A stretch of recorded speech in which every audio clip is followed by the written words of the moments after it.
buenos días, bienvenidos a un día más. Hoy lunes 31 de octubre, en que finalizamos el mes sin tener especialmente datos buenos que contarles. Sí tenemos que hablar de elecciones en Brasil. Seguramente ya están perfectamente informados de lo que ayer sucedió gracias al especial que les ofrecimos en 7NN. Lula ganó, como todos sabíamos que iba a pasar, sí, pero no lo hizo sacando 20 puntos a Bolsonaro, como llegaron a anunciarnos los medios de todo el mundo. Ganó por la mínima, por algo más de un punto.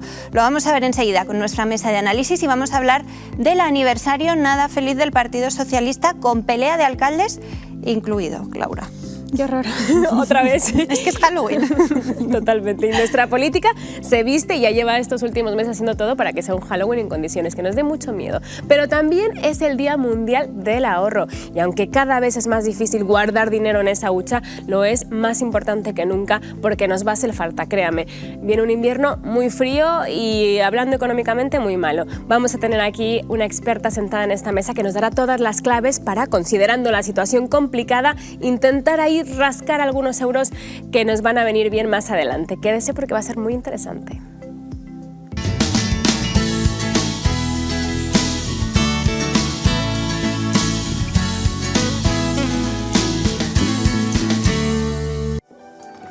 Y no íbamos a dejar de darles datos que dan auténtico miedo. Les vamos a contar una cosa que, además de ser escandalosa, es curiosa. Nos vamos a ir en directo a Bruselas con Alberto Prieto. Alberto, muy buenos días.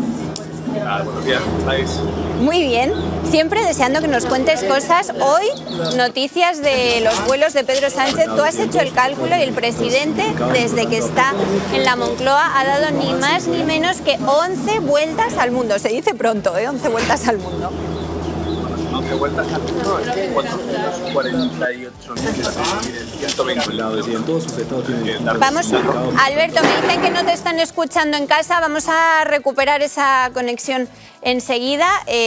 Pueden leerla, ya lo saben, como siempre, todas las informaciones que nos trae Alberto Prieto en El Español. Hoy no es una pelea en Bruselas, que la pelea la tenemos aquí entre los alcaldes de León y Valladolid, sino bueno, ese cálculo que han hecho desde el diario, y resulta que 11 vueltas ha dado Pedro Sánchez, que yo creo que ya le podemos empezar a llamar Willy Fogg en cualquier momento. Yo pensé que ibas a decir la pelea la tenemos aquí, que nos van a poner como una piscina de barro y vamos a tener que bajar, ¿sabes? Al barro, nunca mejor dicho. No está tan mal para hacer. ¿Tú celebras Halloween? Yo sí, mira, en México se celebra muchísimo. Y aparte, a ver, yo entiendo el debate cultural y todo eso, que está muy bien tenerlo, pero creo que ahora mismo es una cosa que hay que normalizar, que es una cosa divertida. A mi hija le divierte muchísimo, pero de hecho esto le ha causado un poco un disgusto, porque en la guardería sí que celebraban o hacían una mini fiesta de Halloween y podía ir disfrazada y le hacía una ilusión tremenda, porque todo lo que sea ponerse 75 cosas encima le hace ilusión, como a su madre, digna hija de su madre.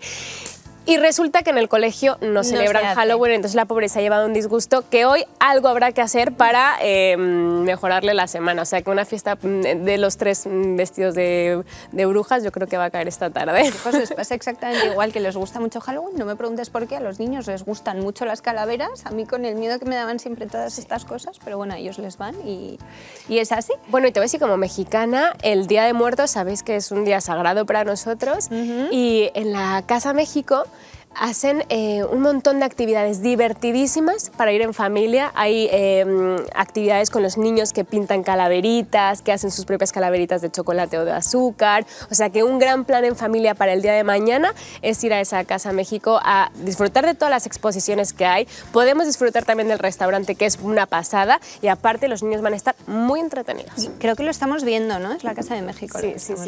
Es una maravilla, ¿eh?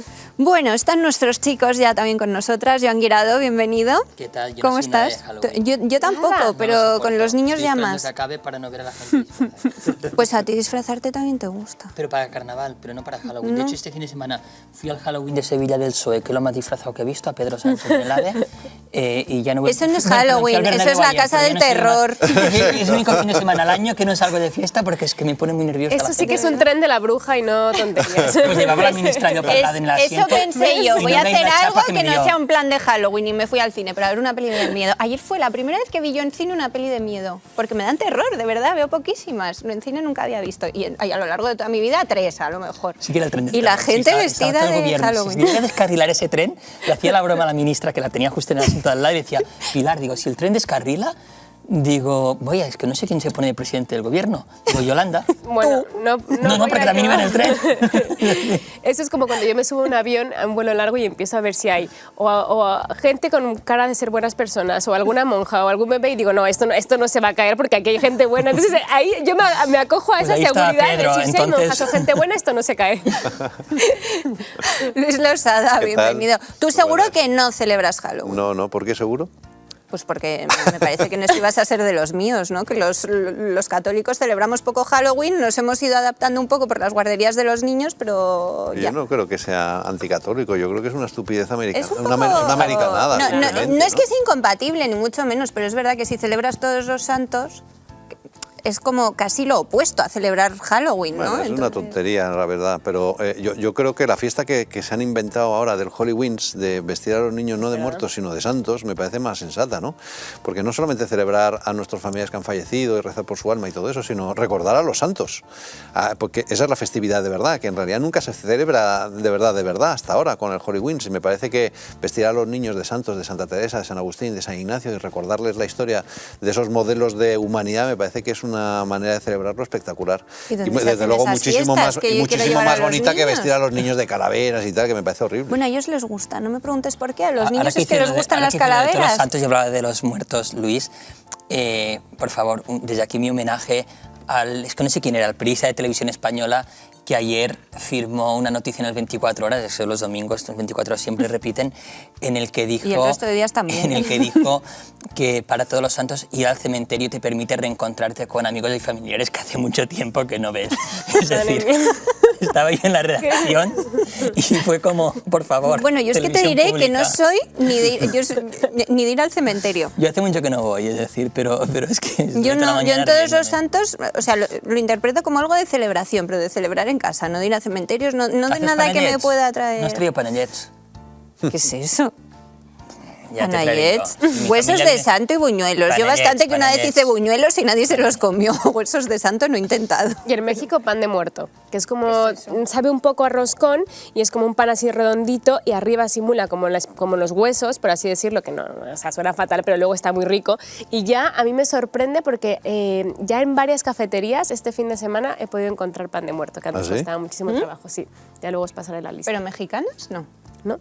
¿Ah, no? No. Ah, pues O sea habrá que que- darles a probar a los niños. Sí, sí. ¿Cómo estamos como si fuera viernes? Que hablamos de cualquier cosa con tal de no hablar de política. Es que mañana no se trabaja y este simulacro lo estamos llevando bastante bien. O sea, estamos actuando como si fuese viernes de verdad. Luego ya el miércoles Pues nos estamos Creo que consiguiendo. el día tiene cosas. Yo creo que lo primero que tenemos que hacer desde esta mesa, y te va a gustar mucho, es, en primer lugar, lamentar el fallecimiento de la niña que ha sido asesinada por su madre en Oviedo, un parecido terrible, pero luego denunciar y exigir y reprochar y recriminar y decirle deleznable a la ministra de Igualdad, porque hace más de 3 horas y media que conocemos este terrible suceso y no he visto ni un solo tuit de la ministra de los tuits. No, de la porque que ella va tan con un rápido poquito de Cuando un retraso. hombre mata a una mujer, es decir, Ella va con cuando un es poco una de mujer que retraso. mata a su niña, esto al Ministerio de Igualdad no nos importa.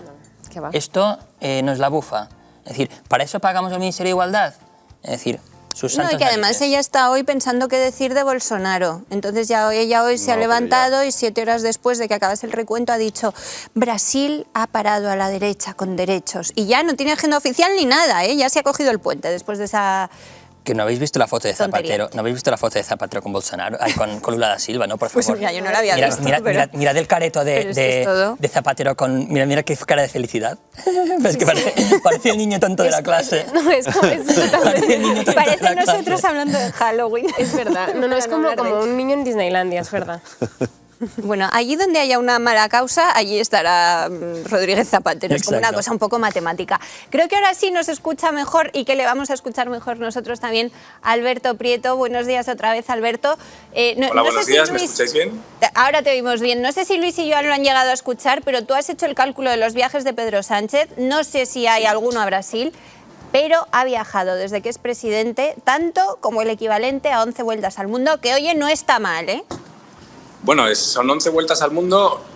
Si quitamos los vuelos que ha hecho, que he venido aquí a Bruselas solo para el Consejo, contando con que la política europea ya es política nacional, hemos retirado 31 vuelos de ida y de vuelta a Bruselas solo para consejos europeos, lo cual le contarían otros 87.000 kilómetros, que son otras 2 vueltas al mundo, o sea que realmente podríamos hablar de 13, pero ciñéndonos a una cuenta seria y además solo con los kilómetros en línea recta, nada de vueltas y de cómo son las rutas aéreas y demás, sí, son 448.121 kilómetros los que ha hecho Pedro Sánchez desde que el 1 de junio del año 2018 juró su cargo como presidente, prometió su cargo como presidente del gobierno. 11 vueltas al mundo son muchas, ¿eh? ¿Tú crees que esto sienta un precedente peligroso? Porque claro, antes los mandatarios españoles tenían de alguna manera un poco de cuidado, no se usaba el Falcon, por ejemplo, para desplazamientos personales, etcétera, etcétera. A partir de ahora es que teniendo este tipo de cosas publicadas, transparencia, que cuando pides datos también de uso del Falcon en días festivos, etcétera, no te los da, cada uno dirá, oye, es que esto es jauja, yo voy donde sea, cuando sea, a Nueva York de compras como Irene Montero, donde queramos, ¿no? O sea, a partir de ahora nos podemos preparar porque no va a haber nadie más viajero que los presidentes españoles. A ver, yo me he limitado a hacer el cálculo de los viajes oficiales, ¿vale? De cuando se ha tenido que reunir con alguien o ha visitado algún país, ha hecho alguna gira por 4 o 5 países latinoamericanos y demás. Toda la demás maldad te la dejo a ti. Entonces, son 102 viajes a 56 países diferentes y todos ellos vuelos oficiales.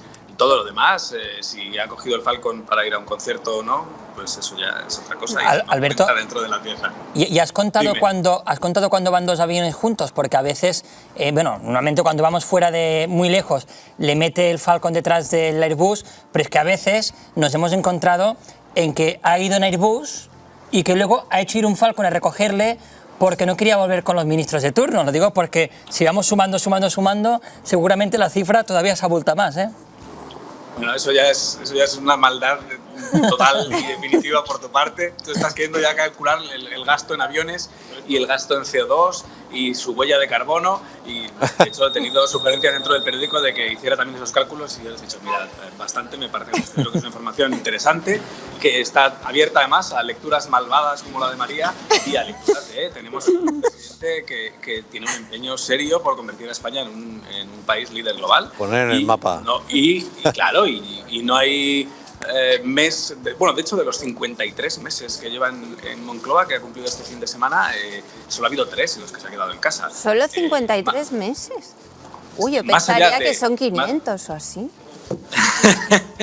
Más allá de los 4 meses, 2 antes de cada una de las elecciones de 2019, que eso evidentemente estaba haciendo campaña electoral y no hizo viajes internacionales. Todo lo demás ha estado viajando por el mundo en todos los demás meses. Bueno, cualquiera favorable a Pedro Sánchez puede decir que está empeñándose en ocupar el espacio que Reino Unido dejó con el Brexit, forjar nuevas alianzas hacia el sur, porque es verdad que ha visitado 10 países africanos, cosa que no había hecho ningún presidente del gobierno hasta ahora, o cualquiera de estas otras situaciones. Las maldades es verdad que coge el Falcon más que el que va al súper y coge un carrito, pues también se pueden interpretar. Eso ya os lo dejo a vosotros. Mira, María, vamos a añadir... ¿Tenéis dato y gracias por esa información, pero tenéis dato comparado con otros presidentes y también del resultado de esos viajes internacionales? A ver, el dato comparado realmente no merecía la pena reflejarlo porque era, multiplicar por 10 o por 6 los vuelos y los viajes de otros presidentes. Hay que adelantar 2 cosas. Uno, Pedro Sánchez es el primer presidente del gobierno español que habla inglés. Eso es muy importante. Es verdad que él se siente con soltura en viajes internacionales como no se ha sentido ningún otro presidente del gobierno hasta ahora, más allá del buen francés que tenía Felipe González y su trascendencia en la política europea durante los años 80 y 90, que esa fue importante, pero él no viajó tanto, más allá de que sí, fue mucho a Latinoamérica. Los demás presidentes del gobierno han viajado muchísimo menos, no merecía la pena. Y luego el resultado, yo creo que el resultado es muy discutible, es opinable, pero como pasa con cualquier presidente del gobierno en ejercicio, habrá que ver si de verdad España ha aprovechado la oportunidad del Brexit, pero yo creo que eso se tiene que evaluar más adelante. Y habrá que ver si la geometría variable que también ha aplicado Pedro Sánchez en sus relaciones internacionales, trazando alianzas primero con Italia y luego mirando más a Alemania, mientras forjando una amistad muy personal y seria con Macron, pero a la vez apostando por Anne Hidalgo como su apuesta personal para llegar a la presidencia de la República, aunque quedó con un 2% de los votos. Bueno, a ver si esa geometría variable le ha funcionado. En todo caso, sí que es verdad que hay una mayor presencia española en África. Partíamos del cero prácticamente, con lo cual era fácil aumentarla, pero había que apostar por África. Y es verdad que este presidente ha dejado absolutamente de lado Asia. Solo ha ido a Turquía, en una reunión de alto nivel, que es como se llaman las cumbres, con los países musulmanes habitualmente, el año pasado. Y los demás viajes han sido uno a Dubái a la Expo Universal, el Día de España en la Expo Universal de Dubái, y otro a Osaka, pero a una cumbre del G20. Realmente no ha visitado ningún país asiático más que Turquía. Vamos ahora, Alberto, precisamente, mira, le iba a añadir a María, coge papel y boli, que te relato los viajes solo del mes de noviembre y de memoria. Claro. El jueves se va a Portugal a una cumbre hispano-portuguesa muy cerca de Oporto. El lunes 7 se va a Egipto a la cumbre del clima. Y luego a Bali. El día Luego a Bali. 13 se va a Bali a la cumbre del G20.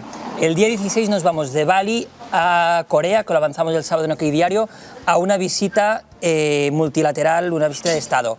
Multicultural. Vuelve de Corea el día 20. El día 22, en principio, no está cerrado del todo, pero hay la reunión de alto nivel en Marruecos, en Rabat, y una conferencia que dará en Rabat. Luego se está aquí unos días porque la hacen presidente de la Internacional Socialista, y en su agenda está viajar a Qatar a ver un partido de la selección española si la Roja avanza. Y luego creo que le quedan 15 minutos libres para gobernar España. Es decir, esa es la agenda, porque es que estaba esta mañana haciendo gestiones de los visados, por eso te lo digo, por eso desde me lo sé de memoria. luego. Con lo cual, Joan conseguirá que este año sea de largo el año en el que más kilómetros ha hecho, porque hasta ahora, hasta el cierre del mes de octubre, lleva 115.000 kilómetros este año, y el año en el que más viajó, es curioso, fue el primero. Es el que solo estuvo 7 meses en el gobierno, desde el 1 de junio, que hizo 117.000 kilómetros. Pues este año ya prometía con batir el récord, lo va a batir de larguísimo. Claro. De hecho, desde Bali se estaban planteando si íbamos a Nueva Zelanda, si íbamos a Australia, y al final se ha decidido por Corea, que es una visita que el presidente coreano ya hizo el año pasado a la Moncloa, se reunió también con el rey y se ha optado por Corea. Que estaba buscando un sitio ya que hacía el viaje para aprovechar la vuelta. Sí, de hecho estábamos todos allí. Es que es increíble. Los que vamos estábamos presionando a la directora de Comunicación Internacional de, oye, Nueva Zelanda y Australia creo que son destinos muy interesantes porque queríamos ir. Corea, bueno, mira, pues muy bien. Y él igual, y él con un mapa diciendo, a ver dónde puedo Corea, ir también, que ya me quedan Corea. pocos meses. Desde Bali nos lleva a ¿Cuántos Corea. vais?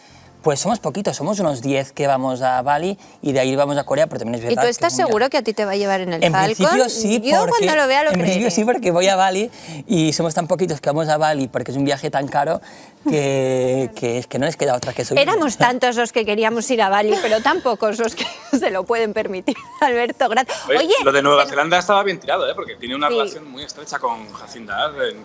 Sí, yo no descarto que ese viaje se acabe haciendo antes de acabar el mandato. Es posible que vaya a Nueva Zelanda en enero o febrero. Oye, y antes de decirte adiós, de los 102 viajes que ha hecho Sánchez, ¿sabemos a cuántos ha ido acompañado de Begoña?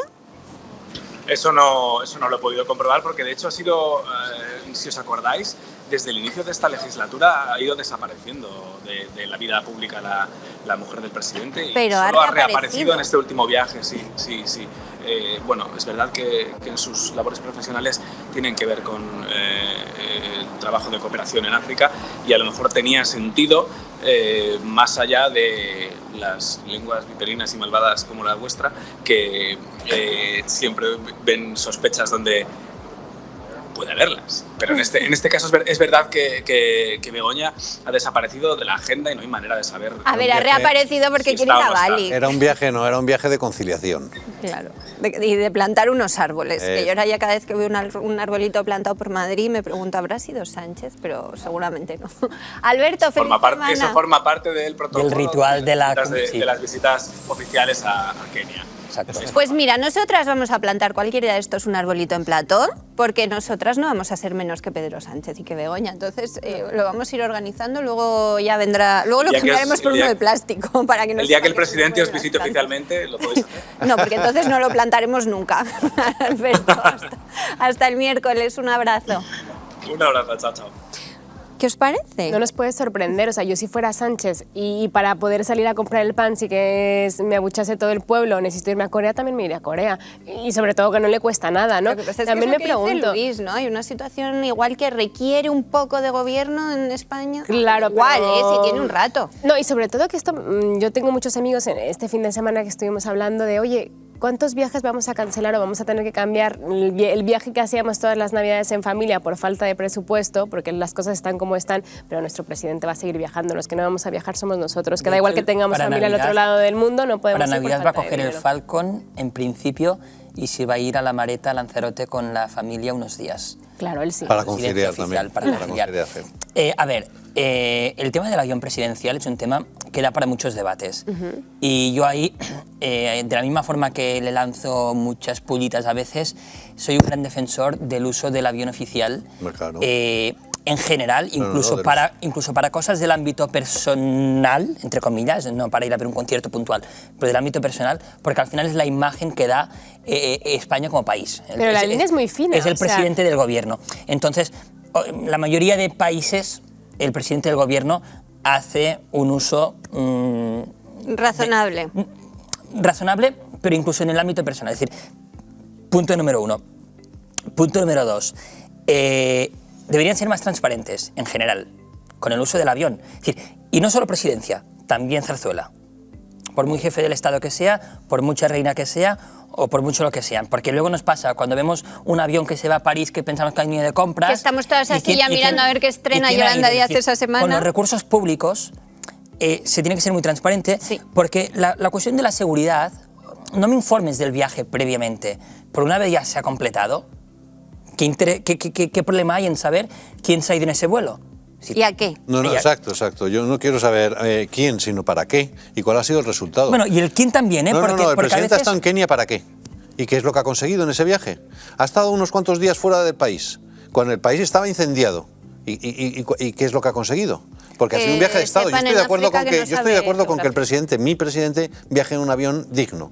Y el avión presidencial. Que no lo es, el Falcon, por cierto. Bueno, pues Muy yo ¿No estoy es de acuerdo, digno? yo estoy de acuerdo con que se utilice un avión digno. Si de algún día presidencial. subes, verás que no. Algún día tendremos un susto. Pero Joan, esperemos que no. ese no es el debate. El debate, si el presidente le ha dado por ser Willy Fogg, ¿cuál es el resultado de ese Willy Fogg? Ser ¿Cuál es el presidente de la resultado? Internacional Socialista y pues, buscarse su futuro. Es Pero decir, el problema está en que algún a mí día... el futuro del presidente no me interesa, a mí me Claro. interesa el futuro de España. ¿Usted ha viajado a Kenia a hacer qué? ¿Cuál ha sido la inversión que se ha Claro, es concretado en decir, ese viaje? Algún día tendríamos que ver si eso no es prevaricación. Hombre. Porque si de aquí a unos meses se nos planta como secretario general de la OTAN o presidente del Consejo Europeo, oye, de todos estos viajes, ¿cuánto ha usado usted para su beneficio personal? Porque para ser presidente de la Internacional Socialista, unos cuantos, ¿eh? Esta gira que hicimos por Sudamérica últimamente, ahí amarró bastantes apoyos. Por tanto, ese también es otro debate. Pero luego te quería comentar que Moncloa ha dado orden ya a los ministerios de que reduzcan el uso de los aviones oficiales de cara a las elecciones. ¿Pero se ha dado orden a sí mismo? No, a los ministros que se dejen ver en los aviones comerciales para que los fines de la abucheen. campaña. Buen rollo, buen rollo. Y luego ya como Y sin corbata. Muy Por importante. supuesto. bueno, Bolaños no le hace caso, Bolaños la lleva cada día. Y luego ya te lanza una pollita. Oye, si tiene que hacer ir el tren con retraso como el sábado, que nos dice salir 5 minutos tarde, porque el señor dice llega tarde, que se vaya en Falcon. Sea. Que todo el mundo lo critica. Que vaya en tren, que os llegó haga esperar 5 a minutos todos. tarde, pues que se vaya en Falcon. Hombre, que salimos 5 minutos ¿A quién tarde. esperasteis? ¿A Sánchez? A Sánchez, llegó 5 minutos tarde. ¿Y esperó el AVE a Y Sánchez? el AVE esperó a Sánchez. Hombre, que ¿Y si espera, llega más nosotros tarde de ya- 5 minutos el AVE no te tienen que No, devolver una 15, parte del billete? 15. Ah, ya Sánchez- iba yo a reclamar en nombre de Joan Guirado. John ya estaba con su cronómetro. no lleva. Sánchez y un séquito de 60 personas que le acompañaban al acto de partida en Sevilla, que grabé un vídeo en Santa Justa bastante. Ahora vamos a hablar de ese acto. Me tengo que guardar unos minutitos para hablar de Brasil, pero es que me divierte mucho lo que hoy publicas en OK Diario. A ver, del alcalde de Valladolid nos podemos esperar creo que cualquier cosa. Yo cuando he leído tu titular digo, ¡ay, que se han pegado! Maravillada, Porque pero no era estaban por en persona, Twitter. Porque no estaban en persona. Pero con Puente. Primero han tenido ese acto de aniversario en el que los varones han plantado a Sánchez, Alfonso Guerra también, y luego tú cuentas hoy cómo el alcalde de Valladolid y el de León se zurran en público, no literalmente, ha sido en Twitter por sus presupuestos, porque el alcalde de Valladolid ha querido utilizar a León para decir que no hay inversiones, que si no fuera por el PSOE, y le ha dicho el otro que ya vale, ¿no? Que no hay que hacer política de todo. No engañéis, no sé qué. Bueno, se han dicho unas lindeces que si yo fuese socialista, si fuese Luis Tudanca diría, joder, normal que esté en la oposición. ¿Cómo se llevan? ¿De bien? No sé, Juan García Gallardo podría meterse en medio, que sería divertido, porque al final se discuten por los presupuestos autonómicos, es decir, por la inversión del gobierno de PP y Vox en Pero eso es lo que me ha llamado la atención. atención. ¿El alcalde de León está contento con lo que está haciendo el gobierno de PP Vox? Eso Sí, es lo sí, que da a sí, sí. entender de alguna manera. Sí, es que es realista. Es que también recordemos A ver si que, podemos ver los tweets. En recordemos los que se en León hay un movimiento independentista bastante importante, ¿eh? de independizarse de Castilla y León. De ser una Ahí está la pelea. octava provincia española, es decir, y ese movimiento, alentado en gran parte por el Partido Socialista durante años y años, sigue ahí latente y se intenta con el gobierno español que se les permita hacer un referéndum. Es decir, que ahora ya tenemos el referéndum catalán, el de León y también el de la línea de Gibraltar, que quiere ser una ciudad Me caían autónoma. fenomenal los del partido leonés porque repartían, repartían cecina en los mítines electorales. Eso es un partido como Dios manda. Para hacer política de la de verdad, con cecina. Pues mira, te Y voy a todo lo demás, porque el Partido Socialista... Sé que de reparte alguno como que si le dan cecina ya bocadillo, vota. ¿no? Luis, en defensa del Partido Socialista de Castilla y León y del andaluz, eso reparten cecina, que son los ¿no? únicos que lo hacen, te voy a decir que un 10 para ellos, que nos reparten cerveza. El ¿Quiénes? andaluz y ¿Quiénes? el de Castilla y León. El PSOE andaluz y el de Castilla ¿Y y León. sumar qué Y da? paella. ¿Sumar qué te da? Porque si las Sumar. zamburiñas son de pobres, ¿qué os pasan en los Con un mítines? poco- ¿Caviar? Con un poco de esto te dan las gracias por ir, porque no van a Mucho, como mucho.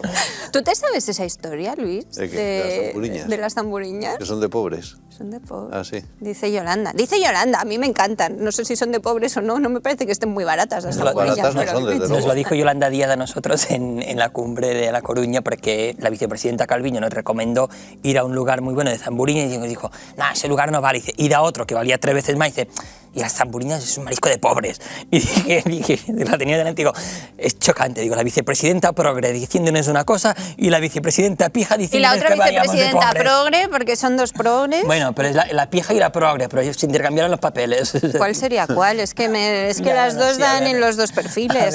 A veces. Te quiero decir. Bueno, decía Óscar Puente que bastaba con examinar las inversiones de los últimos 25 años para darse cuenta de que no se invertía en Valladolid. Decía, Valladolid prospera, pero no gracias al mantra del centralismo, ni menos aún del trato que recibe de la Junta de Castilla y León, le pese a quien le pese. Y le contestaba a Díez que no es necesario provocar constantemente. Hablaba también del brutal centralismo, o sea, siempre caemos en el brutal centralismo, pero oye, que en Castilla y León hay gente contenta con Gallardo hasta en el PSOE, con García Gallardo. Claro. Es divertido. Y luego el acto, que lo han plantado todos. Y O sea, espérate eso no que es un viene- aniversario Y feliz. espérate que viene otro acto. A ver, lo más divertido de todo es que Sánchez es como un niño pequeño. Que si tú le das una piruleta a tu hijo, el otro quiere otra. Pues Sánchez, si le monta un acto de aniversario de los 40 años de Felipe, él también Quiere otro. él también quiere su propio acto de aniversario. Y como los varones le plantaron en Sevilla, pues Sánchez ha montado un acto de aniversario, de su 4º aniversario de la victoria y del 10N. Que dices tú, ¿qué necesidad? Pues sí, hay acto el día 12 en IFEMA. Y ahí Ferraz ha hecho un toque de corneta para que estén todos los varones con represalias si no van. ¿Ah, sí? Pero, ¿dónde está la cosa? En que los varones no son tontos. Y, bueno, A alguno sí. le gusta hacerse. No, y alguno Ya un poco que lo lo es. sea. Y los varones no quieren foto con Sánchez. Y ahora hay una discusión ahí monumental, porque evidentemente el acto de IFEMA va a ser mucho más grande que el de Sevilla, porque a Pedro le quieren más que a Felipe, y va a meter ahí a más gente con bocadillos. Pero los varones No de cecina.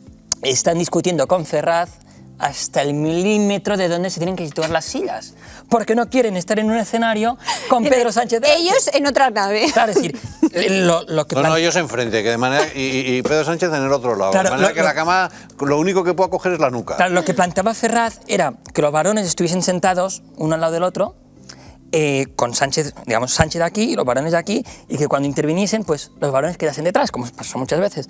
Pero los varones se niegan. no quieren esa foto. Y es que es maravilloso, es que el sainete del PSOE... ¿Te imaginas que al final solo se quiera sentar a su lado Susana Díaz, por ejemplo? Tampoco, que el sábado venía con ganas de guerra. ¿Sí? ¿Qué te dijo?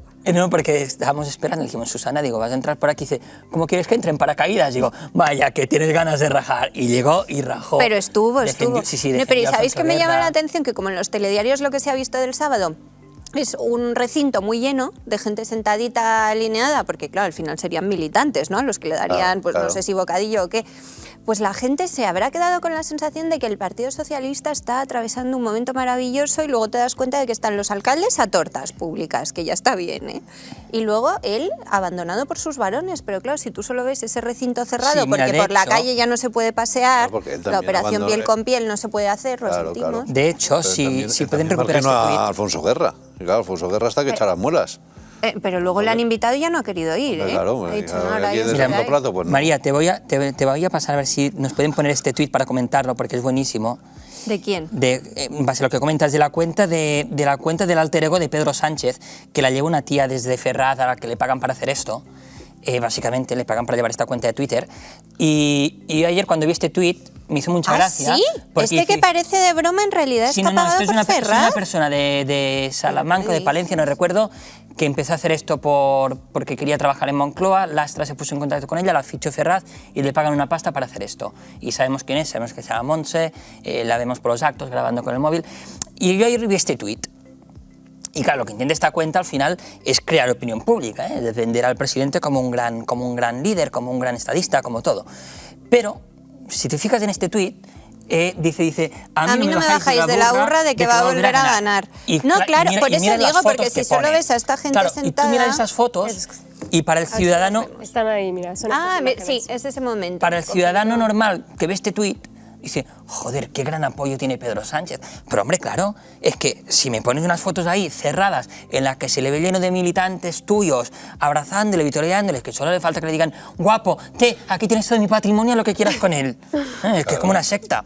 Entonces... Oye, pero Felipe González, yo no sé si está muy mayor o estaba de muy mal humor, pero tenía muy mala cara. Felipe González, lo estábamos comentando ayer el sábado con Antonio Muro aquí, nos daba la sensación a los que seguimos PSOE y que tenemos cierto contacto con él, cada vez menos, pero que aún tienes contacto con él, de que en las dos últimas veces que le hemos visto hemos hecho aquel comentario de si va a ser la última vez que le vemos en un acto público. El estado de salud de Felipe González empieza a preocupar ya un poquito a su entorno porque está... Tiene mucha edad, 80 años. Pero yo le vi perfecto para esa edad. ¿Sí? A ver, es ¿Tú qué tal le encontraste? lúcido. Pero como emocionado con Sánchez, no. No, claro que no. Él estaba vendiéndose a sí mismo, a mayor gloria de Felipe González. A mí, ¿a qué me llaman? A los 40 años de mi victoria, ¿no? Pues yo me pongo las flores a mí mismo. Pero no debía haber ido. Aunque- a lo mejor, eso si es él otra tiene cosa. tan mala relación con Eso es Pedro otra Sánchez, no debía ir. O sea, al Y final yo le creo- puede el ego de ir a decir yo fui. Le puede el ego y le pueden las siglas, porque para él el Partido Socialista es una religión. Entonces, ahora resulta que el nuevo Papa, que se llama Pedro Sánchez, es un desgraciado. Bueno, pues me tengo que aguantar porque el PSOE, que es la religión en la que yo creo, está por encima. Eso es lo que yo creo que ha pasado. Pero Alfonso Guerra no. O sea, como le dejó el nuevo Papa fuera, luego le invitó el nuevo Papa, pero dijo, pues ahora ya él Pasa que solo. no, pasa que no. Antes de empezar el acto en Sevilla, Sánchez y Felipe González firmaron juntos un mural con la foto de ambos. Zapatero no porque estaba en Brasil. Y de hecho, estas imágenes son de ahí. De hecho, Oye, todo esto, ¿por qué no nos lo pasas antes de empezar? si os que fijáis, nos haces el programa. Si os fijáis, Felipe González es como que se la suda un poco todo. Es decir, Pedro está como muy feliz. Así hablando. Sí, mirad la cara que pone y aquí miras cuando anda. Sí, Pedro, pasa. Pedro intenta con él, ¿sabes? Como cogerle tal, y Felipe es como... Sí, hace un poco de Biden. Estoy aquí como... ¿Qué hago aquí, no? Pero, y es la sensación esta o que sea, nos pero dio. la relación yo creo que es igual de mala de Sánchez con Felipe González que con Alfonso Guerra. Pero Alfonso Guerra ha decidido marginarlo públicamente. A Felipe González no se atreve, claro. Claro, pero Al revés, es que si haces una foto con Felipe González, a él le revaloriza. ¿Creéis Porque- que le revaloriza? Total. Que esos Busca- jarrones busca chinos que impulsa- decía Pablo Iglesias busca todavía tienen impulso- algún peso. busca Bueno, la impulso en el mentalidad... viene. Es que claro, la mentalidad socialista... Vamos a ver, es Felipe una cosa muy González tiene una particular. imagen en el subconsciente colectivo de hombre de Estado, del que llegó y dignificó, hizo progresar el país, etcétera. No digo que sea justo, digo que esa es la imagen que tiene en el subconsciente colectivo. Te haces una foto con Felipe González pues creces bastantes kilos. Porque Pedro Sánchez, ¿qué es lo que ha hecho? Dividir el país, meter sal en la herida... Dividir el partido. Dividir el partido, devaluar las siglas, todo. Y por lo tanto, ¿qué tiene que hacer? Vestirse de ser humano. ¿Cómo se puede vestir de ser humano? Con Felipe González. O sea, Pero que yo creo que a él la foto le viene fenomenal. Creo que a Felipe no. Pero a él es además, pero bueno, gracias a Dios Felipe González ya no tiene que ganar elecciones. Me está diciendo Pecker que Felipe González estaba a años luz de lo que Sánchez. Yo creo que no. Yo creo que siempre fueron igual de nefastos para España Felipe González, Zapatero, Sánchez. Lo que pasa es que con el tiempo se nos olvida. Yo creo que son distintos. Yo creo que Sánchez está siendo, sin duda alguna, el peor presidente de la historia de España. Yo no creo que sea especialmente peor que Zapatero. Sí, sobre todo pero peor para los suyos. Pero peor que Felipe, sí. A Felipe no se le habría ocurrido hacer un comité de expertos que no existía, por ejemplo. Yo creo que eso no. Sí. Eso no. O sea, ese tipo de niveles no. Y ponerse a viajar como Willy Fogg dejando el país hecho unos zorros, tampoco. Que tuvo muchos fallos, infinitos. Pero ya el descaro... ¿Habría reformado la sedición si le hubiera venido bien? Probablemente sí, porque al Partido Socialista le importa más cualquier cosa del Partido Socialista que España. La PSOE, claro, sí, eso sí. Sí, pero el descaro que tiene Pedro Sánchez, la falta de pudor, la falta de ética, la capacidad de mentir sin despeinarse, eso no lo tenía Felipe González. Lo único que me sorprendió de González del sábado fue... tenía capacidad de mentir sin despeinarse. No, mentía mucho, pero se despeinaba. Es que este no se despeina. Que no, que miente con una sinceridad espectacular. Eso no hay un ser humano que lo sea capaz de hacerlo. Felipe González, claro que mentía, pero se le notaba, se ponía de perfil, se ponía nervioso. Este no. Pues el sábado, de lo que me sorprendió de Felipe González fue los capotes que le echó a Pedro Sánchez. ¿Pero con una cara de odio? Sí, pero le echó un par de mensajitos, un par de pullitas de jódete, yo tuve 202 y tú no llegas a 120 y yo tuve pactos de la Moncloa y a ti te dan por saco con todo lo que propones. Pero también es verdad que luego le echó o también le echó alguna pullita con lo de la convivencia, pero le echó un par de capotes bien echados con lo de Feijóo. Por ejemplo, cuando Feijóo dijo, ¿qué diría el viejo PSOE? Pues, oye, te sale el máximo representante del viejo PSOE y te responde y te dice que, oye, que si no te gusta una ley, primero se cumple y luego se reforma. Que ahí... Bueno, es que desde Moncloa ya se ha ordenado una campaña con todo contra Feijóo. Ya no hay más que ver hoy los titulares de los medios de izquierdas. Me sorprendió esa actitud de Felipe González porque no tenía... Es decir, no tenía por qué hacerlo, pero es que además es que no tenía por qué hacerlo, es que a Felipe se la suda. Es que Felipe, ya con la edad que tiene, es que él viene y dice lo que quiere. Y sobre la campaña sí, y más que vendrá, porque Sánchez ha ordenado una guerra sucia contra Feijóo. Que la estamos empezando a ver hoy, presionando al rey. Los medios de izquierdas apelando al rey, al que prácticamente no reconocen, llaman ciudadano Borbón. En el CNI están así ya. Claro. Pero los de un lado y los del otro. Sí, pero los del CNI son los que dependen del gobierno. Vamos a hacer una pausa enseguida, o sea que el tema lo vamos a tener que finalizar a la vuelta de la pausa, pero sí os quiero preguntar una idea general sobre lo que ha ocurrido en Brasil. Sorpresa ninguna, o sea, todos sabíamos lo que iba a suceder, ¿no? Bueno, no. La verdad es que estaba empatadísimo. De hecho, han ganado por poquísimo. Por Lula poquísimo. Por poquísimo. Pero yo daba por hecho que iba a ganar Lula. Bueno, ha ganado por poquísimo. O sea que no era claro. De hecho, las últimas semanas Lula estaba hiper nervioso. Eso significaba que Bolsonaro tenía muchas posibilidades, creo yo. Y bueno, lo que significa es que si alguien que quiere ganar unas elecciones, me parece, tiene que contar con algún medio de comunicación. Es que ha estado en solitario. 4 años, ha estado 4 años gobernando con todos los medios atizando. Un día sí y otro también. Y eso, y aún así ha conseguido casi el 50%. Sí, y aún así ha conseguido casi el 50%. Es verdad que su locuacidad tampoco ayudaba. Pero bueno, yo creo que... Y luego, desde el punto de vista para el país, me parece que es una muy pésima noticia y para la región también, porque toda la región prácticamente está teñida de rojo y eso me parece que va a pasar mucha factura. Y es curioso en las ciudades más importantes que el ganador haya sido Bolsonaro y Lula, pues al final se hace con el poder, pero de una manera... Y el resultado en España, esa victoria tan aplastante de Lula, a mí me sorprende, 70 y pico % creo que ha sido en Barcelona. En todo caso... a mí lo que más me preocupa es cómo queda Brasil, porque queda con una división muy terrible, es decir, mucho más que lo que pasó en Estados Unidos con la derrota de Donald Trump. Veremos cómo se gestiona, creo que de momento Bolsonaro la está sabiendo encajar bien la derrota. No, de momento no habló. Bueno, por eso mismo, que podría... que eso es encajarla relativamente bien, porque podría haber desautorizado el resultado. Es decir, a lo mejor lo hace cuando habla. En todo caso, de momento, estamos en una cierta calma.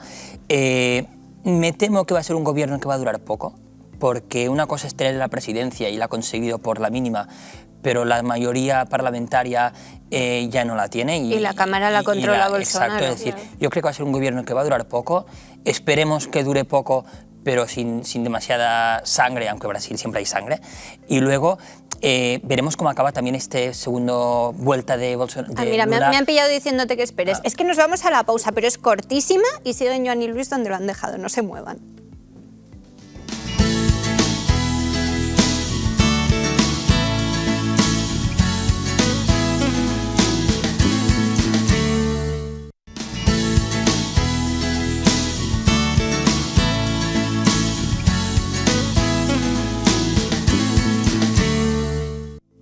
Estamos de vuelta, comentábamos con Luis Losada y Joan Guirado la victoria de Lula en la segunda vuelta que tuvo lugar ayer en Brasil. Por cierto, que Laura Fernández Cañas es una gran experta de Brasil.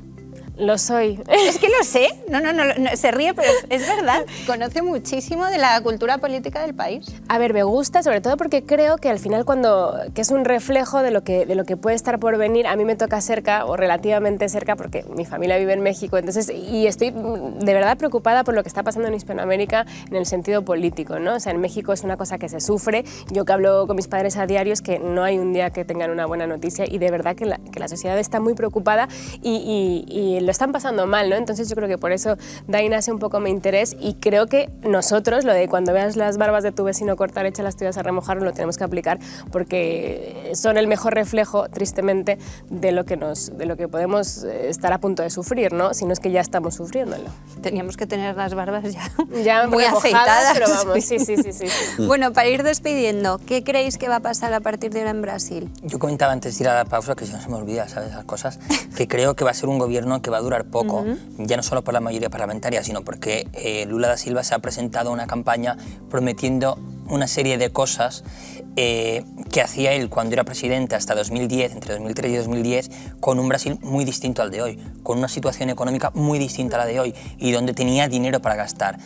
Si hoy pretende hacer lo mismo, en 2 años Brasil estará en la bancarrota y por tanto o va a tener que hacer un Ada Colau, ¿no? De que cuando llegas al gobierno el cinturón y dices, bueno, oye, que no es como yo me pensaba y por tanto defraudas a tus ciudadanos y la mayoría parlamentaria incluso de los tuyos se te revuelve, o va a tener una situación muy complicada. Y Brasil, los mejores datos económicos que ha tenido han sido con Bolsonaro. Exacto. Es decir, que al final, lo que decía Luis, al no tener a los medios de aliado, ese mensaje no ha llegado y la gente se ha quedado pues con la ideología que ha transmitido muy bien. Pero ese casi 50% de Bolsonaro yo creo que tiene mucho que ver con eso, precisamente, con que la gente ha valorado la gestión. Ha prosperado. Claro, es decir, ha prosperado y dice, oye, yo quiero más de esto. Y porque a Lula ya lo conocen. Es que la gestión de Lula lo que generó fue pobreza, miseria, destrucción de riqueza y de empleo y corrupción. Y la gente ha elegido a un presidente que ha sido condenado por corrupción, lo cual a mí me parece espectacular. Ahora, yo tengo dudas... Oye, que aquí siguen eligiendo a gente del PSOE. Yo tengo dudas de que el gobierno vaya a ser corto. Es verdad que Lula está mayor, pero puede ser un Biden perfectamente, le pueden teledirigir perfectísimamente. Pero no está a nivel de Biden todavía, ¿no? No está a nivel de Biden, pero no está perfecto. Segundo, Brasil es un régimen presidencialista. ¿Es verdad que no tiene las cámaras? No, pero es un régimen presidencialista, por lo tanto puede gobernar con orden y mando. ¿Puede darle a la máquina de la deuda? Sí. ¿Puede echar mano de Petrobras, que es una máquina de facturar espectacular? También. Por lo tanto tiene dinero para ir regalando cheques. Y luego tiene a todos los medios de comunicación, principalmente o Globo, predicando un día sí y otro también. Ahora, a corto plazo, ¿qué va a ocurrir? Va a haber una tensión brutal, porque Bolsonaro todavía no ha hablado. Y yo estoy seguro que cuando hable, probablemente no va a ser para reconocer la victoria de Lula. ¿No? No. Yo creo que no, pero porque es bastante... de hecho, ya está saliendo la gente... Hay un anuncio ya de huelga de los camioneros durante 48 horas pidiendo que el ejército intervenga para que garantice la victoria de Bolsonaro, porque creen que Bolsonaro ha ganado. Y es posible que sea así, porque en realidad la diferencia es tan pequeña que podría haber sido así y puede haber fraude. Como el voto es electrónico, no se sabe nada. Y como no te permiten, porque no hay transparencia, y la auditoría de los datos no existe y la observación internacional todavía no se ha manifestado, yo creo que a corto plazo va a haber una tensión brutal como en Estados Unidos. Y luego pasó una cosa rarísima. Zapatero. Pues, ¿Qué te va a decir Zapatero? Pero pero más, hay pasó más. una cosa rarísima, que es que la Corte Suprema, que es pro Lula, cuando aún quedaba 1,5 puntos de recuento, certificó ya la victoria de Lula, que a lo mejor matemáticamente ya podía ser, pero hombre, lo suyo es que acabe el recuento, ¿no? Claro. Y luego ya lo certificas. Yo Claro. una cosa así nunca la había visto. Por eso, que hay cosas demasiado raras. Por eso Bolsonaro no ha hablado todavía, que también es extraño, porque yo creo que si quiere no reconocer la victoria de Lula, lo debería haber hecho en tiempo real. Pero debe estar meditando y debe haber una tensión interna dentro del bolsonarismo espectacular. Quizá no quiere que le pase lo que le pasó a Trump, ¿no? Claro. Que anunció medidas legales Claro, ya, que pero- iban a tener lugar muy pronto y luego no pudo hacer nada por demostrar que él había ganado. Entonces, quizá antes de anunciar que él ha ganado, quiere tenerlo bien atado legalmente. Cosa que veo complicada, porque si el voto es telemático y no hay pruebas, ¿cómo Claro. demuestras que no ha ganado? Pero es que además en Estados Unidos quien anunció la victoria fueron los medios de comunicación y aquí ha ocurrido, en realidad lo anuncia el Tribunal Electoral antes de que lo anuncien los medios de comunicación, lo cual es alucinante. Y una vez que ya está todo el pescado vendido, ahora que vamos a dar marcha atrás, ¿y eso cómo se hace? Porque en realidad en Estados Unidos ocurrió lo mismo, ¿eh? No fue que Trump reconociera la victoria de Biden, fueron los medios de comunicación, no digo la nunca noche, la no digo la reconoció. noche electoral, digo después, fueron los medios de comunicación los que en avalancha ya lo dieron por descontado. Entonces la situación a mí me parece muy difícil, pero yo no creo que en el corto plazo vaya a ser pacífico. Eso seguro que no. Donde están celebrando la victoria de Lula es en las prisiones. Y no porque tenga yo ningún contacto, nadie ahí, por supuesto, menos mal, gracias a Dios. Pero hemos visto vídeos ya en las redes sociales que las prisiones están felices porque Lula se ha alzado como ganador. Por algo será. Porque deben pensar que cualquiera puede llegar a presidente ahí. Exacto, están diciendo, Se ¿cuál es están el viendo siguiente? ya. Después de esto, o porque igual algunos de ellos dirán, mira, secretario de Estado de no sé qué. No, si a Lula le han sacado, a mí también. Por eso, Claro. que sus Sacaron de la compañeros dirán, cárcel. oye, ahora me Claro. hará secretario de Estado, no sé qué. En todo caso, sea el gobierno largo o corto, Sánchez ya está planificando el viaje, que en principio Hombre, claro. la intención, Claro. porque Lula va a tomar Bueno, y posesión aparte que- en enero, si no voy equivocado, la intención era viajar a Brasil entre febrero y marzo. A Meloni en Italia ni un tuit, pero a Lula, vamos, viaje a Brasil. En beso tiempo o real, alta. en tiempo real. Hombre, Brasil es muy importante para España. Desde el punto de vista de interés como país, es obvio que existe. O sea, que tiene obligación institucional de relacionarse con Lula. Pero habría ido si llega a ganar Bolsonaro. Yo creo No, que a yo creo Bolsonaro que- no ha ido a yo creo que- visitarlo. Yo en creo que estos sí, porque es años. que los intereses empresariales de España en Brasil son espectaculares. ¿Ha ido? ¿Eh? ¿Se ha reunido con Y yo creo que con Bolsonaro? se viajó a Brasil en el año 2019 y no sé si Bolsonaro era presidente todavía. Yo creo que todavía no era presidente. Bolsonaro era presidente Creo desde que era 2019, pero no me creo acuerdo que era- desde qué creo que año. fue Dilma Rousseff cuando viajó Sánchez, creo que era Dilma Le vamos Rousseff. a encargar a Alberto Prieto que nos Sí, busque creo el que dato fue y nos Dilma diga si Rousseff. fue Begoña también. Sí, Luis ahí Joan, sí. muchísimas Begoña sí que fue a gracias. Brasil. Sí, Eso sí que te lo digo. ella va a los viajes buenos, cosa que Viene a- yo viene- también lo viene a haría. Bali, viene a Bali. Por eso no Ah, lo dudaba. ay. Yo también iría. Oye, ¿tú crees que estamos a tiempo de que nos acrediten y nos lleven en Falcon? No, porque se Habla cerró. A mí con me han Pedro. mandado hoy, Bali me han mandado hoy la acreditación ya oficial. Vas muy tarde ya. Qué pena, Vaya por María. Dios. Bueno, pues nada, tendremos que ir a Bali Te en otra mandaré unas ocasión. fotos, te Y sin mandaré Pedro unas Sánchez. fotos. Te mandaré unas fotos haciendo yoga, tomando comida. En el resort del hotel buenísima. así, estresado. En fin, nos vemos la semana que viene, gracias. Y ahora tenemos que hablar de ahorro, esa cosa que tú y yo no sabemos qué es. Esa cosa desconocida, mito o leyenda, pero hoy la realidad es que es el Día Mundial del Ahorro y con la crisis que estamos sufriendo y con el invierno que se nos viene es más importante que nunca saber ahorrar. Así que vamos a ver el siguiente vídeo que nos recuerda la importancia de este Día Mundial.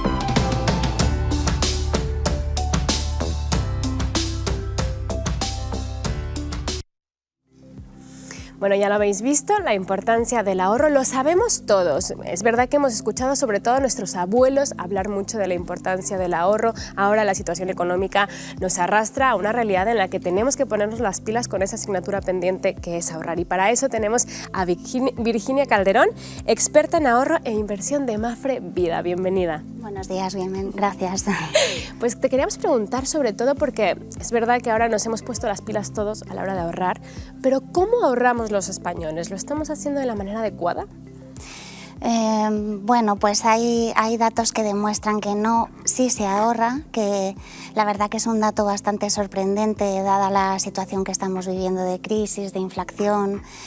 Parece imposible pensar que realmente se siga ahorrando, pero bueno, las tasas de ahorro demuestran que se han mantenido desde el año de pandemia, cuando irrumpió la pandemia en el año 2020, donde se alcanzaron tasas jamás y nunca vistas desde hacía 20 años anteriores, en torno a un 15% de ahorro. De alguna manera, pese a que ahora el escenario ha cambiado completamente y estamos volviendo a salir y estamos empezando de nuevo a gastar, esas tasas de ahorro se han mantenido, de manera que, bueno, de hecho, incluso en segundo trimestre de este año, incluso se elevaron en un 16% y actualmente se mantienen en un 13,5%, así. Por tanto, se ahorra así. Ahora, ¿en qué productos? Pues a ver, esa es la cuestión. Hay, digamos que históricamente o genéticamente, no sé cómo decirlo, los españoles tenemos un poco la idea del ahorro y la inversión muy asimilada, asociada a la vivienda, a la compra de inmuebles. Pero si miramos lo que es el ahorro en productos financieros, y la distribución de cómo se distribuyen nuestros ahorros, es sorprendente que más del 40% del ahorro los españoles lo destinan a activos de alta seguridad. Estos son depósitos y cuentas a la vista que en los últimos años, aproximadamente desde el año 2015 nada menos, hemos tenido que convivir con tipos de interés pues ceros, incluso llegando a ser negativo. Y parece mentira, ese más del 40% del ahorro, hablamos de más de 1 billón con B, de euros de las familias españolas que, por así decirlo, se quedan en un inmovilizado que apenas tiene rentabilidad, una rentabilidad casi nula. Con un entorno inflacionista como el que estamos viviendo, donde, como hemos sabido, que en los últimos meses, los meses de junio, julio y agosto fueron de doble dígito en inflación, superando el 10%. Entonces, con un incremento de precios del 10%, ese ahorro sin rentabilidad proyectada a futuro se viene a menos. De alguna manera, nuestro dinero de hoy, que es lo que significa la palabra inflación en sí misma, vale menos el día de mañana. O dicho de otra manera, hay otra manera de decirlo, todo nuestro poder adquisitivo que hemos generado se va a disminuir a la velocidad exponencial, de manera que en 5 años se puede ver reducido en un 20%, en 10 en un 40% y en 15 años en un 60-75%. Esto, de alguna manera, hace que ese monstruo de la inflación se vaya comiendo y devorando todos nuestros ahorros.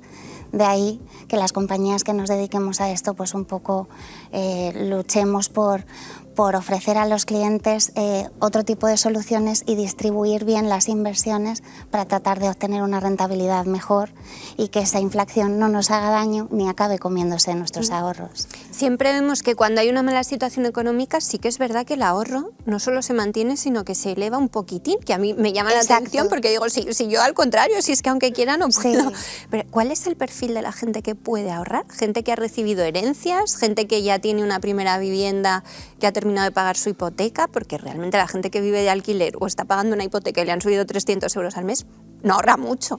A ver, al hacer esa pregunta, la verdad que no puedo evitar hablar de dos términos de la dicotomía que siempre ha existido entre los términos ahorrar y los términos invertir, que de alguna manera no escrita parece que se asimilan o se asocian el concepto de ahorrar a la pura y dura acumulación del ahorro, pero no pensando en la obtención de ninguna rentabilidad. Es el concepto de hucha y es el concepto de poquito a poco. Yo voy apartando una cantidad todos los meses o todos los días incluso. Ahora os comentaré algunas soluciones, algunas herramientas. ¿Algún truquillo? Para llegar a final de año con algo ahorrado, 50 euros. Eso es, pero se asocia el ahorro al poquito a poco, ¿no? Y la palabra inversión a cuando ya tienes esa cantidad acumulada y consolidada, donde ya uno empieza a pensar que quiere obtener un beneficio de esa cantidad. Y bueno, de alguna manera los que nos dedicamos a esto y para asesorar bien a los clientes, no es solo que no sean términos incompatibles, sino todo lo contrario, es que son necesariamente socios esas dos palabras. El ahorro poco a poco tiene que jugar a invertir en otras alternativas que le puedan conceder otro tipo de rentabilidades que no sean las de los tipos actuales. Si bien ahora mismo estamos en un entorno de subida de tipos, como ya conocéis también, y al final es la enorme riqueza que nos plantea el panorama actual. Mientras hemos vivido en estos momentos, como os decía, desde el año 2015 con rentabilidades cero, digamos que hemos salido a flote con otro tipo de productos no garantizados, pero que combinan distintas opciones de garantía, con un capital garantizado, con una rentabilidad mínima garantizada, perfilados conforme un poco al riesgo que quiere asumir el inversor, de todos los gustos y colores que de alguna manera nos han seguido manteniendo en soluciones de ahorro. Ahora el truco está en saber convivir con esos tipos garantizados y los no garantizados. Por aquí nos preguntan, porque les preocupa, y la verdad es que compartimos también desde la mesa la preocupación. ¿Es buen momento entonces para invertir en vivienda, para conseguir ahorrar más, como decías, que convivan esos dos términos? ¿La vivienda es una buena opción? A ver, esa pregunta es delicada porque los analistas, ni siquiera los expertos analistas financieros en mercado inmobiliario tienen la bola de cristal para decir esto. Cierto es que, bueno, si analizamos tiempo atrás, generalmente cuando hay una subida de tipos de interés y por tanto subidas del Euribor también, que es la contrapartida de esas subidas de tipos de interés, generalmente es un precedente después a un incremento de los importes de venta de las viviendas, a una revalorización del valor de la vivienda y por tanto una señal de que tendrán buena venta más adelante. Pero, como digo, no, esto es algo que ninguno podemos saber qué pasará. Que va a ser más caro comprar después, o sea, nosotros a la hora de vender va a ser buen momento para los vendedores, pero para comprar va a ser mal momento para comprar, ¿no? Sí. Pero claro, como la pregunta me la formulabas desde el punto de vista de la inversión en vivienda, claro. Que bueno, que queramos o no, de alguna manera se sigue llevando en práctica hoy día, pues bueno, es lo que los tiempos atrás vienen demostrando. Y volviendo a la parte del ahorro, ¿cuáles serían unas claves fáciles que nos podrías dar? Porque creo que lo vamos a agradecer todos aquí en casa también, porque vienen Navidades, por ejemplo, ¿no? Sabemos que vienen fechas que vamos a gastar muchísimo dinero. Venimos de septiembre y del verano en el que también hemos gastado muchísimo dinero y no hemos podido ahorrar. Y ahora entramos en esta recta final para comprar regalos, viajes de Navidad y estamos, pues, necesitados de ahorrar, ¿no? ¿Cómo podemos hacer en claves fáciles? A ver, yo lo primero que diría, el primero de los consejos es que para ahorrar no es necesario tener una gran cantidad de dinero. En cualquiera de nuestros productos nuestros recibos mínimos son mensuales y son mensuales desde unos importes casi testimoniales. Hablo de 30, 40 euros. Desde 30 euros uno puede iniciar su plan de ahorro de cualquier manera. Nos sorprendería ver cómo, bueno, algunas herramientas que hemos trabajado y que tenemos a disposición en nuestra web, como el simulador de ahorro, de alguna manera es un invitador a que uno descubra desde 1 euro al día todo lo que puede conseguir. Pues nos hace un par de preguntitas sobre nuestra edad y sobre nuestras preocupaciones principales, sobre si es por los hijos, sobre si es por la jubilación futura, sobre si es el mero colchón o imprevisto que hay que tener. Y entonces uno las va priorizando en unas cajitas que vienen muy fáciles de manejar y luego dice, ¿cuánto ahorra al día? ¿1 euro? ¿2? ¿3? Ya cada uno, pero bueno, aunque sea 1 euro, nos sorprendería ver las cifras que hemos podido acumular dando plazo al ahorro. Y de aquí quizá mi segundo consejo. Mi segundo consejo sería decir, al ahorro hay que darle tiempo. Con el ahorro no hay que ponerse nervioso con las inversiones. Una persona que decide invertir en X producto que asuma algo, por mínimo que sea, de rentabilidad, no debe ni puede tampoco estar mirando todos los días qué hacen los mercados. Si de alguna manera ha bajado la bolsa europea, ha subido, si Putin ha dicho no sé qué cosa, para ver cómo impactan en los mercados bursátiles. Lo que hay que hacer es ponerse en manos de un buen asesor, de un asesor especialista que sepa y maneje cómo distribuir sus ahorros. Y bueno, otro de mis consejos es siempre empezar cuanto antes, porque el fenómeno de la capitalización hace su trabajo solo, de la capitalización compuesta. O sea, de alguna manera, empezar antes siempre genera mejores resultados a la larga. Más vale poquito y pronto que no empezar más tarde a ahorrar. María, ¿tú tienes algún consejo de ahorro? Algo que pero no lo sigan, todo lo que yo pueda decir. Lo que diga Virginia se sigue, o sea, va a misa. Lo que diga María y yo, o sea, me incluyo también en esa lista es lo que no hay que hacer. No, yo, por ejemplo, tengo el día, que lo intento hacer, el día sin gasto, ¿no? Que intento que un día a la semana no gastar ni un solo euro. O sea, lo que se supone, pues, si normalmente te tomas el café, aunque no tengas muchos gastos, ¿no? Pero si a lo mejor en un día sabes que vas a gastar unos 50 en un café y luego vas a, yo qué sé, pasarte por el kiosco y vas a comprar el periódico, ¿no? Pues ese día sin gasto es de verdad cero y entonces te llevas el café de casa y el periódico, pues oye, el periódico digital un día más también es una grandísima opción para informarse. Entonces intento tener un día a la semana de cero gasto. Ese es un poco mi intento por ahorrar. ¿Tú qué sueles hacer? Pues nosotros tenemos aquí en la redacción una discusión de si se gasta más si vas con efectivo o si pagas todo con tarjeta. Yo digo que yo gasto menos si pago con tarjeta, pero arriba hay gente que dice que si tiene un billete de 50 le da como pena gastarlo y entonces ya se aguanta. Le apetece un café y dice, pues si no tengo unos 50 no me tomo el café. ¿Tú qué opinas? A ver, claramente yo soy más de tu opinión, porque lo del dinero en efectivo quizá cada vez se nos hace más complicado, ¿no? Y ya no solo por nosotros mismos, sino por los propios locales o establecimientos. Pero sí, es mi opinión. Yo creo que el pago con uso de tarjetas no implica gastar más. Eso va en cada uno, es que no... Sí, al final va un poco de hábitos y nuestra relación con el dinero, ¿no? Cuando hablamos de ahorrar creo que es muy importante el educar también en el ahorro, ¿no? Al final creo que va... Pero es que yo me tendría que educar yo en el ahorro antes de educar a nadie más. Virginia, creo que dependiendo de la generación y lo que le ha tocado vivir a cada generación, su relación con el dinero y por tanto con el ahorro es diferente, ¿no? Nosotros estamos en una generación en la que hemos venido de abuelos que han trabajado mucho, de padres, esto generalizando por supuesto porque cada caso familiar es un mundo, ¿no? Pero de padres que también han tenido que cuidar mucho el dinero porque sí han sufrido necesidad, porque al final pues los abuelos empezaban y estaban todavía arrancando y venían de épocas duras a nivel social y político y por lo tanto económico. Entonces estos padres que nos criaron a nosotras, lo que intentaron hacer es que no tuviésemos ningún contacto con la necesidad. Entonces intentaron cubrir todas nuestras necesidades y meternos en una burbujita en la que no tenía cabida el ahorro, que sí, que estaba en la todos nuestros padres nos han comprado una hucha y nos han hecho, por ejemplo, mi padre nos hacía una dinámica que cuando íbamos, no sé, veníamos aquí los veranos, ¿no? Nosotros vivimos en México, veníamos los veranos y decía, bueno, pues os voy a dar cierta cantidad para que gastéis en lo que queráis de ropa o tal.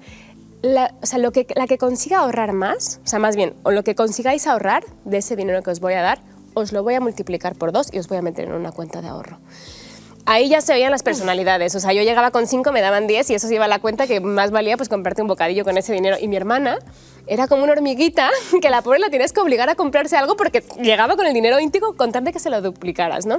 Entonces, no sé si esa estrategia funcionó, yo creo que sí. En mi hermana, que estaba claro que estaba siendo efectiva desde el principio. ¿Cómo podemos educar? Da igual la generación a la que pertenezcamos y la historia con el dinero que tengamos. ¿Cómo podemos educar a nuestros hijos? Porque ahora sabemos que es importante realmente saber ahorrar. Efectivamente, yo soy una aférrima defensora de la educación financiera. Es algo en lo que, bueno, desde nuestras áreas de negocio, al final en seguros, colaboramos de manera permanente tanto con nuestra fundación de nuestra empresa como con otro tipo de medios y colaboradores externos en esa educación y cultura financiera desde que uno es muy pequeño. Bueno, ejemplo de ello, trabajamos con Fundación, se han emitido algunas guías guías del ciudadano, por así decirlo, como es la guía de jubilación, que de alguna manera formula todas las preguntas que un ciudadano de a pie se hace sobre esa problemática. Pero pensando en el tema de los niños, es fundamental que desde muy pequeños se empiecen a familiarizar y empiecen a entender bien ciertos conceptos económicos que bueno, pues de alguna manera u otra no se explican hoy día en las escuelas, ¿no? En los colegios. Hay multitud de colaboradores y fundaciones que se dedican a esto. Yo hay uno de mis libros favoritos, que es mi primer libro de economía, ahorro, inversión, que precisamente te habla de los conceptos económicos más importantes que uno tiene que saber, entre ellos qué es la inflación. Que, ojo, lo digo pensando en los niños, pero hay una encuesta reciente del mes de mayo de Banco de España y CNMV que nos ha dado el escalofriante dato de que el 58% de la población no entiende bien el concepto de inflación. Y no hablo de niños, hablo en general. Claro. Y esto es un problema. Entonces, este tipo de libros hablan de la inflación y qué es. Y te dice, es un monstruo que actúa de esta manera, ¿cómo? Pues, y te lo cuenta desde ejemplos muy sencillos que yo misma he tratado de inculcar en mis hijos. Bien es cierto que cuando estos libros han monstruo, salido, desde luego, la inflación, ¿eh? Y que desde edades muy, muy tempranas, nuestros niños tienen 2, 3, y yo tengo uno mayor que está a punto de cumplir 5. Y es verdad lo que tú dices, ¿no? Que tenemos un poco esa mentalidad de nuestros padres de que los niños no noten nunca la falta de dinero, la falta de recursos, y a veces nos pasamos. Quizás es verdad que mis hijos están mucho más sobreregalados de lo que estaba yo, de lo que estaban mis hermanos. ¿Con unas edades tan tempranas pueden entender un concepto de ahorro y gasto? pues si se lo cuentas como un cuento, totalmente. Y no solo eso, sino que yo realmente pienso que es necesario. Yo he vivido momentos aquí ya entramos en un plano un poco más personal, pero bueno, al final son vivencias que pues momentos en la cena en familia donde pues tus hijos te dicen, empiezan a ver en las noticias, pues el Euribor, la hipoteca, y empiezan, no tengo ni idea de eso, quiero saber, es que no entiendo nada, y de eso se trata, que en las familias en primer lugar, como primer seno de donde tiene que salir esa información, pero aunque entre todas las empresas que nos dedicamos a esto favorezcamos esa cultura de primero del entendimiento económico, segundo el concepto de esfuerzo y de administración del ahorro, por supuesto que sí, lo que comentabas tú, completamente necesario. Yo soy fiel defensora de contar con una paga y tú distribuírtela. Y si tú sabes que vas a tener que hacer un regalo a una amiga, ve acumulando de tu paga, ve previendo esa necesidad y ve ahorrando para ello. En definitiva, motivos para ahorrar siempre hay, que al final es otra de las claves. O sea, el motivo puede ser la compra de una vivienda, puede ser el viaje de nuestros sueños, puede ser el momento de la jubilación, muy necesario y algo que nos preocupa a todos, pero el que sí o sí siempre existe es ese colchón de seguridad por si pasa algo.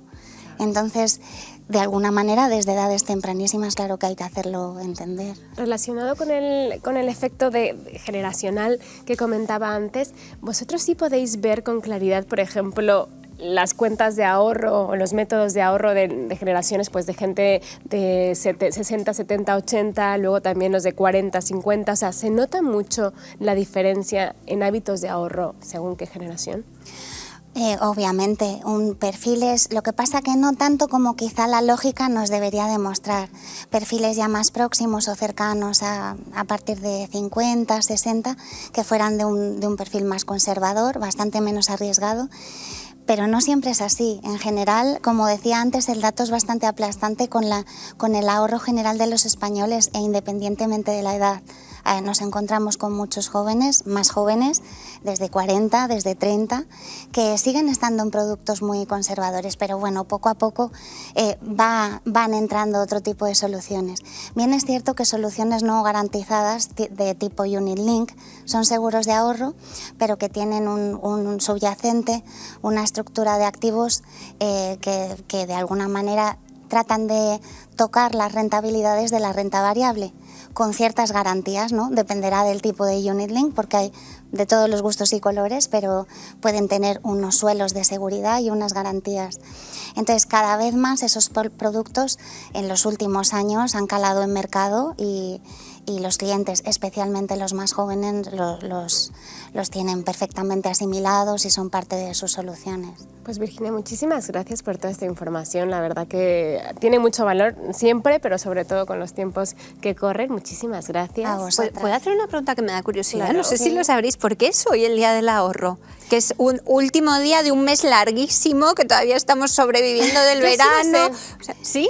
Y encima Halloween. Yo ¿Sí? creo que va por ahí. Es que es como para va que por te ahí. sientas mal No. y digas, tengo que ahorrar ya como sea. Porque hubo un encuentro internacional económico de hace muchos años y entonces se llegó como a algún tema del ahorro y un italiano, que ahora mismo no me acuerdo, que lo tenía ahí escrito, pero no me he podido leerlo y he hecho mis deberes, pero no me los he estudiado y él dijo que pues iba a ser el Día Hoy Mundial. va a ser- Pero no hay ningún Pues yo efecto creo como que el Día del social Ahorro tiene que ser determine un que primer sea día hoy. de mes. creo Mejor que la que gente sí. tiene algo que ahorrar. Y sobre todo después de Coger las Navidades, monedas después y las de meter en una entrada hucha. a clase, después de que ya te hayas gastado todo, pues coger un poco de aire y decir, bueno, pues ahora son meses en los que puedo ahorrar. Pero no quería que despidiésemos el programa, y iba a decir el problema, pero es que hablando de economías todo me lleva al problema. Además, creo que ese día, nada menos que por allá por el año 24. Sí, o sea, una cosa muy reciente y actual, muy cerca de la situación que estamos viviendo. Pero está francamente bien concienciar. Sí, no, está muy bien, pero sobre todo también que no se nos olvide que más allá de la hucha económica, que es muy importante,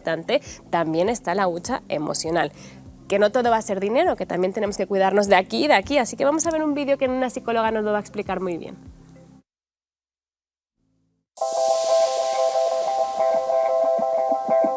La hucha emocional, el ir trabajando esa hucha emocional cada día, es una de las claves para sentirnos bien, una de las mejores defensas ante la depresión, la tristeza, la ansiedad, la inseguridad. ¿Cómo lo hacemos?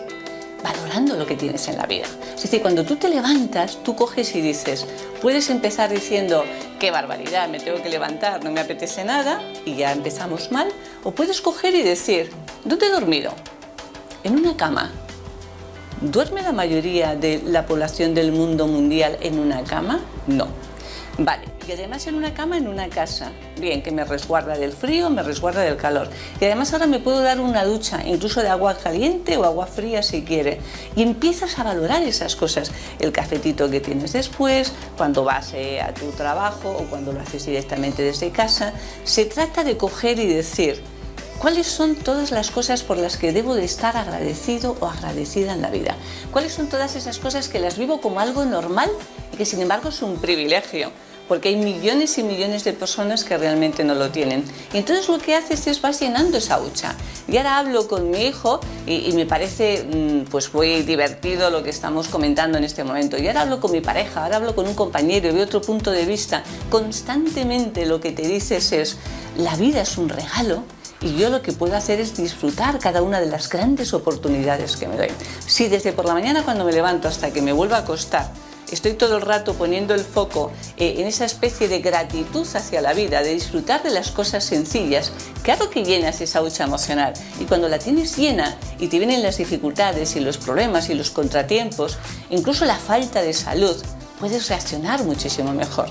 Lo hemos visto, hemos trabajado muchísimo con el personal sanitario y lo que nos han dicho muy claramente es la evolución de aquellas personas con un estado de ánimo alto, de esas personas fundamentalmente alegres y vitales en la vida, ha sido muy distinta a la evolución de esas personas más negativas, de esas personas que ya te afrontan la enfermedad realmente con miedo, que es que ya se rinden desde el primer momento. Es decir, afortunadamente esa gratitud hacia la vida sube nuestro sistema inmunológico, ayuda realmente a nuestras defensas. Es uno de los grandes principios y además es verdad que es una plataforma para la felicidad y el bienestar emocional.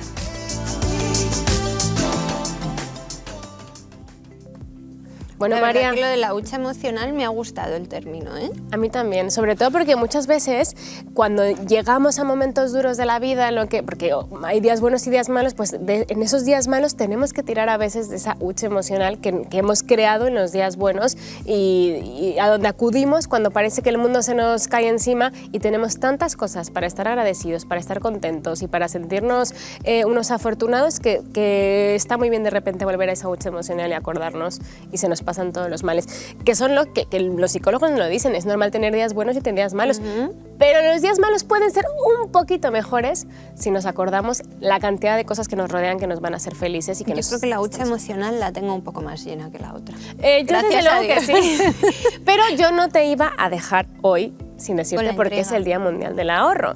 Y es que, como sabemos, nace para concienciar a la población sobre la importancia de tener una cultura del ahorro. Pero ¿por qué se celebra justo hoy, María? Pues en el año 1924 se realizó el primer Congreso de Ahorro en Milán, donde se reunieron delegados de diversos países para tratar temas relacionados con la organización y legislación de las cajas de ahorro.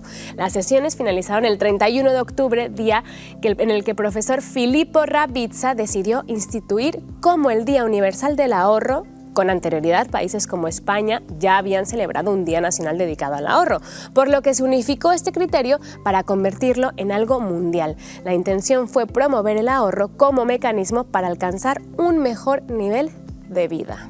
¿Te quedó claro? Ahora sí. Y en España no sabemos cuándo se celebraba antes. En España no sabemos cuándo. Me imagino que sería en algún día, a lo mejor con un poquito más de lógica, lo que decíamos, un día del año que a lo mejor invite más a querer ahorrar, que no estés entre gasto máximo y gasto súper máximo, ¿no? Porque es verdad que ahora, 31 de octubre, Halloween, lo que decía nuestra asesora que me encantó, y aparte, pues eso, que venimos de meses complicados y nos vamos a meter en meses mucho más. Yo sigo insistiendo en que el gobierno tiene que tomar medidas para que nos baje la gasolina. Yo ya, solo con eso. Bueno, yo es que me podría, hablando del estado de bienestar que comentaban al final, decían el ahorro como medida de bienestar, o sea, la lista se va creciendo según pasan los días y tenemos datos económicos, políticos, sociales, bueno, de todo tipo, pero bueno, empezando porque hoy, oye, yo ya lo dije en Twitter, o sea, al listo que se le ocurrió que no coincidieran el calendario laboral con el calendario de los colegios, me tiene enfadada. Pero porque ese listo es político. Y al sí le coincide. Mira Irene Montero, que está con sus hijos y nosotras aquí. Que nunca tiene agenda política los lunes, no sabemos por qué. Coincidencias de la vida. Nosotros nos vamos, muchísimas gracias, esperamos que todos estos consejos le hayan sido de ayuda o por lo menos que le hayamos distraído un ratito de todos esos datos escalofriantes. Y volvemos ya el miércoles. Hasta el miércoles, porque mañana sí conciliamos.